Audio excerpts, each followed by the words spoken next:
Alright guys, what's good? This is Will, coming at you again, Will Aesthetics. Today is Sunday. It is Sunday, November 15th. Sorry, I had to look for the date. Last night was the Ronda Rousey fight. Crazy, unexpected. Personally, a few comments on that is that she came out too pissed off. No one knows why the hell she was pissed off. I think I heard someone saying that Holm was talking shit, but turns out that she never said anything, and I don't know, but I don't know, she was out of control. She was just, she had to control herself a little more, and she just let it get to her, I guess, you know. So, that's that. And the reason why there's no, well, I'm probably going to put up images on here on the video, but I just wanted to do more of it, like kind of like an audio thing. So it can upload faster. Same thing, I still don't have internet. I won't have it. If everything goes well, I'll have it. I won't have it till Thursday morning. And then again, that's one of the days that I work all day. So 5 a.m. till 7 p.m. Yeah.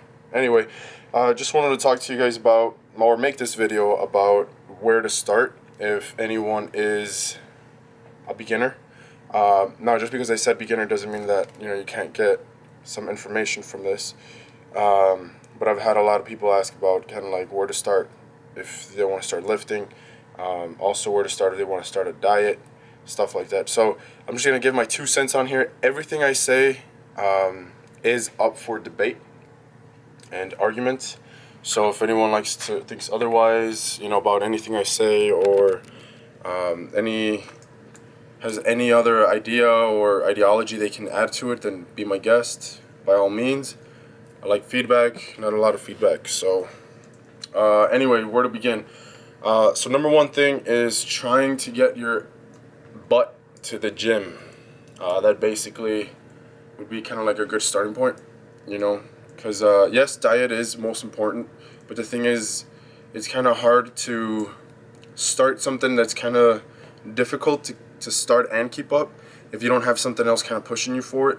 And I feel that by starting to go to the gym and seeing a little bit of a difference, you know, even the way you feel, like getting a pump or feeling kind of like a little tight or a little sore, you'll kind of feel like that people are seeing that, you know. And then once someone else is seeing it, then you kind of have to meet those expectations of, oh, well, this guy started lifting, like, no, you know. Then you're gonna feel good when you get home. You're gonna kind of have something to connect, you know, to connect that diet to. So now it's not just, oh, I'm just eating well, but I'm not seeing anything or getting anything from it. But now I'm lifting, so I know that I have to get more protein in my diet.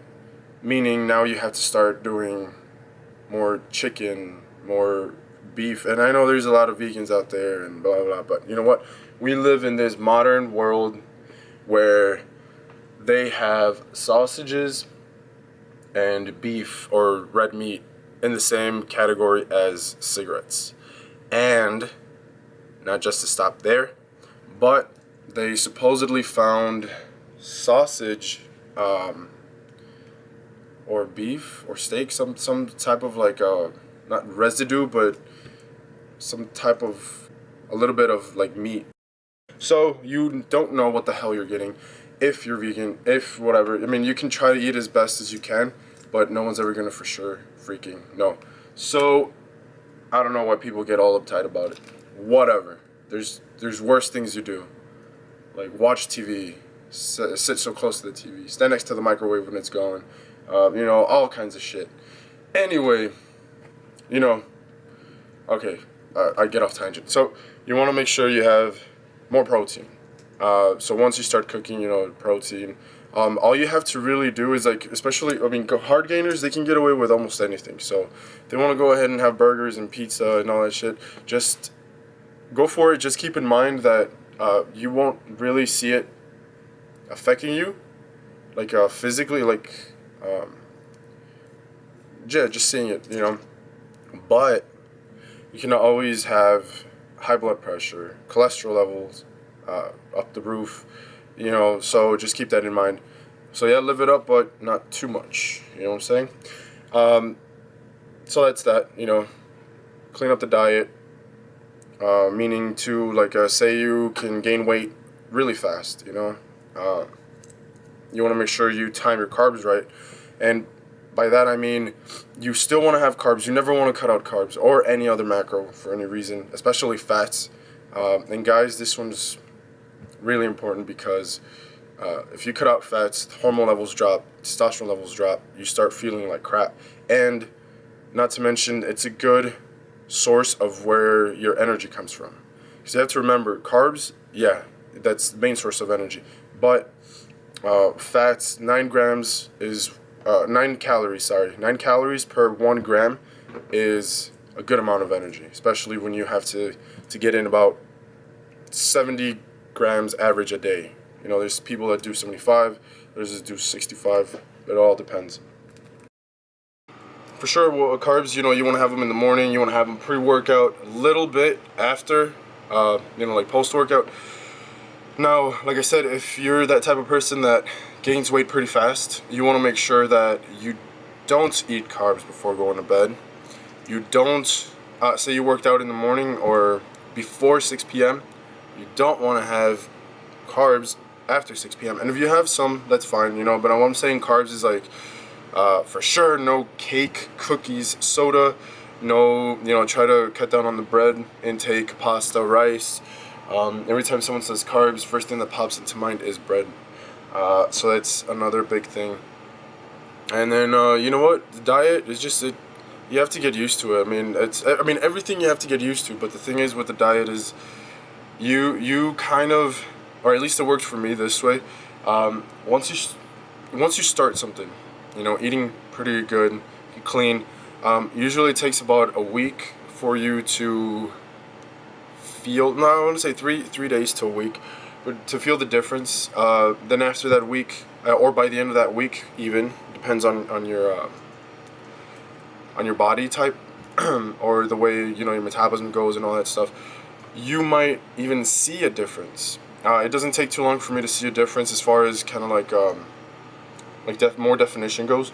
I know it took me 1 week, and that's why I'm saying about three days to a week. And especially me, like I retain a lot of water. Within 2 days, 3 days, I can get rid of that completely. But the thing is, if you're not really in that mindset, then it's going to be a little difficult to keep going with that, And then again, you also have your comfort zones. So you might be okay with looking a little puffy or kind of like feeling a little bit bloated, simply because it's a little bit easier to maintain a day-to-day thing like that.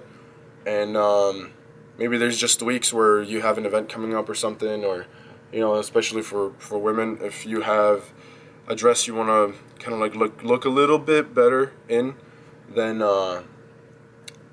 you might want to kind of like cut back on the sodium, drop a little bit more carbs, and just kind of like see that difference within a few days, or like I said, about a week. Now imagine you could do that for 2 weeks, 3 weeks, a month, 2 months, then that'd be complete 360, or not 360, but 180 difference. So yeah, start with the gym, and that'll lead to kind of like the diet, and then from there you just kind of like make sure you get both of them going straight. Diet helps the gym out, the gym helps the diet out, all that stuff. And then besides that, as far as the gym, the exercises goes, you want to make sure you do all the basics. Bench pressing, you want to squat, you want to deadlift. I know for beginners, you don't really want to start with crazy exercises like that. Best thing to do is start off with, like core training, meaning push-ups, planks. You can even do for your lower back, like instead of doing bridges, because I feel like they're a little bit,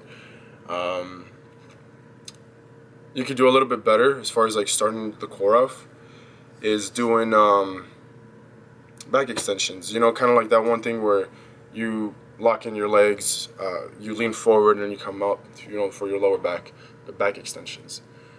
Then besides that, pull-ups. Make sure, I think, for sure, pull-ups are a staple to any back exercises Arms also, you notice a big difference. So make sure you do your pull-ups. I know sometimes it kind of sucks to even think about incorporating them every time you work out your back, or even for that matter, just for like a warm-up or something. But they work pretty well. There's nothing like body weighted exercises, and I think that it's kind of like a back to basics type of thing. But if you start off there, I think you should be fine. And then besides that, best thing I can say, because I'm not gonna put up any workout routine or anything like that, maybe sometime in the future, but go to bodybuilding.com. They have kind of like a choose your figure type, choose your goal. Then they give you some exercises you can follow. That, or just go on YouTube, look up some basic exercises. That's pretty much it. In the beginning, you can kind of get away with just doing one muscle group a day, and then just doing one muscle group, or every muscle group at least once a week. Then after maybe a month or two, you kind of want to switch it up a little bit. Maybe you want to do biceps, and instead of doing back, you do chest along with biceps. Back and tries. Now, there's just so much you can do. So that's pretty much it. Just start with some basic. Go on YouTube. Go bodybuilding.com. Research some stuff like that. And as far as supplements goes, I know this video's getting to be a little bit long, but as far as supplements goes, just a regular whey protein. Now I'm not endorsed by any company, but I've always believed in Gold Standard 100% whey by Optimum Nutrition. I mean, it's good quality protein.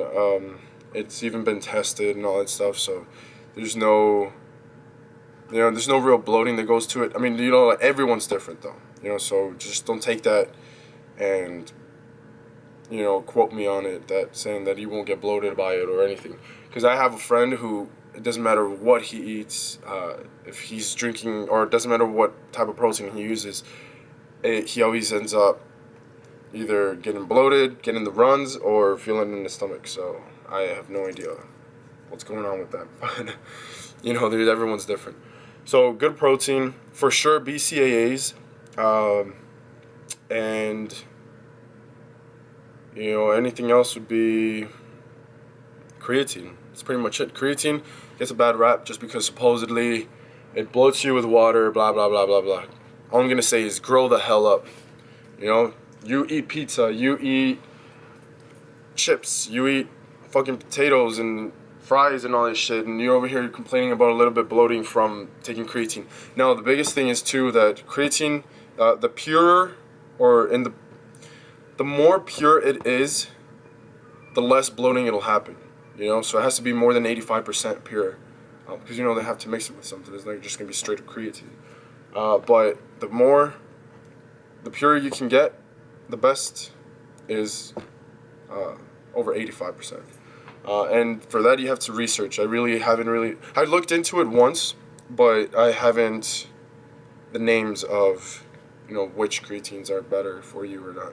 Just know that just look up the purity of it. And that's pretty much it, guys.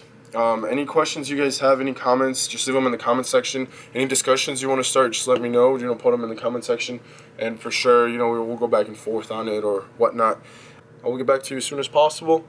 Hopefully you enjoyed this video. I know it's just a talk, but follow me too on Instagram. It's Will_aesthetics with an X at the end of aesthetics. And my Facebook page, the letter M, and Gains. M Gains. M stands for anything you want. More gains, massive gains, monstrous gains, you name it. Take it easy, guys. Hope to see you soon. Hope you see me soon, and I will keep you posted. Take it easy. Peace.